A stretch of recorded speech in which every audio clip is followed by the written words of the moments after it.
The fall of Jerusalem. Zedekiah was 21 years old when he became king, and he reigned in Jerusalem 11 years. His mother was Hamutal, the daughter of Jeremiah from Libnah. But Zedekiah did what was evil in the Lord's sight, just as Jehoiakim had done. These things happened because of the Lord's anger against the people of Jerusalem and Judah, until he finally banished them from his presence and sent them into exile. Zedekiah rebelled against the king of Babylon. So on January the 15th, during the 9th year of Zedekiah's reign, King Nebuchadnezzar of Babylon led his entire army against Jerusalem. They surrounded the city and built siege ramps against its walls. Jerusalem was kept under siege until the 11th year of King Zedekiah's reign. By July the 18th in the 11th year of Zedekiah's reign, the famine in the city had become very severe, and the last of the food was entirely gone. Then a section of the city wall was broken down, and all the soldiers fled. Since the city was surrounded by the Babylonians, they waited for nightfall.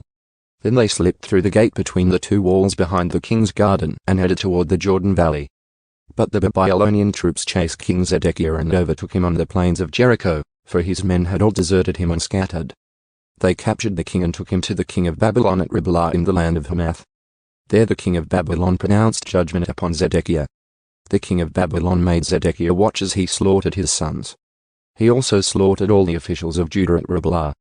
Then he gouged out Zedekiah's eyes and bound him in bronze chains, and the king of Babylon led him away to Babylon.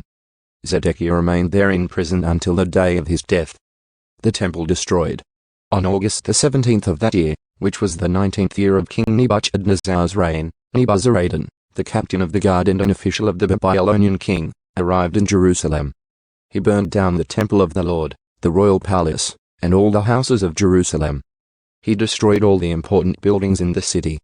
Then he supervised the entire Babylonian army as they tore down the walls of Jerusalem on every side. Then Nebuzaradan, the captain of the guard, took as exiles some of the poorest of the people, the rest of the people who remained in the city, the defectors who had declared their allegiance to the king of Babylon, and the rest of the craftsmen. But Nebuzaradan allowed some of the poorest people to stay behind to care for the vineyards and fields. The Babylonians broke up the bronze pillars in front of the Lord's temple, the bronze water carts, and the great bronze basin called the sea, and they carried all the bronze away to Babylon. They also took all the ash buckets, shovels, lamp snuffers, basins, dishes, and all the other bronze articles used for making sacrifices at the temple.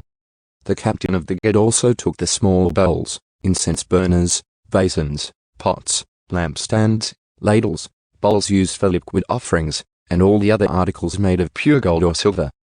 The weight of the bronze from the two pillars, the sea with the 12 bronze oxen beneath it, and the water carts was too great to be measured. These things had been made for the Lord's temple in the days of King Solomon. Each of the pillars was 27 feet tall and 18 feet in circumference. They were hollow, with walls 3 inches thick. The bronze capital on top of each pillar was 7.5 feet high and was decorated with a network of bronze pomegranates all the way around. There were 96 pomegranates on the sides, and a total of 100 pomegranates on the network around the top. Nebuzaradan, the captain of the guard, took with him as prisoners Seraiah the high priest, Zephaniah the priest of the second rank, and the 3 chief gatekeepers. And from among the people still hiding in the city, he took an officer who has been in charge of the Judean army, 7 of the king's personal advisers, the army commander's chief secretary, who was in charge of recruitment, and 60 other citizens. Nebuzaradan, the captain of the guard, took them all to the king of Babylon at Riblah. And there at Riblah, in the land of Hamath, the king of Babylon had them all put to death. So the people of Judah were sent into exile from their land. The number of captives taken to Babylon in the 7th year of Nebuchadnezzar's reign was 3,023. Then in Nebuchadnezzar's 18th year he took 832 more. In Nebuchadnezzar's 23rd year he sent Nebuzaradan, the captain of the guard, who took 745 more, a total of 4,600 captives in all.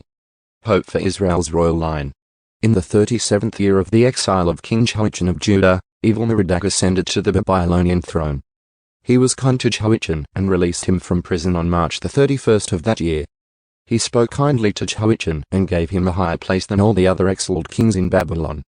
He supplied Jehoiachin with new clothes to replace his prison garb and allowed him to dine in the king's presence for the rest of his life. So the Babylonian king gave him a regular food allowance as long as he lived. This continued until the day of his death.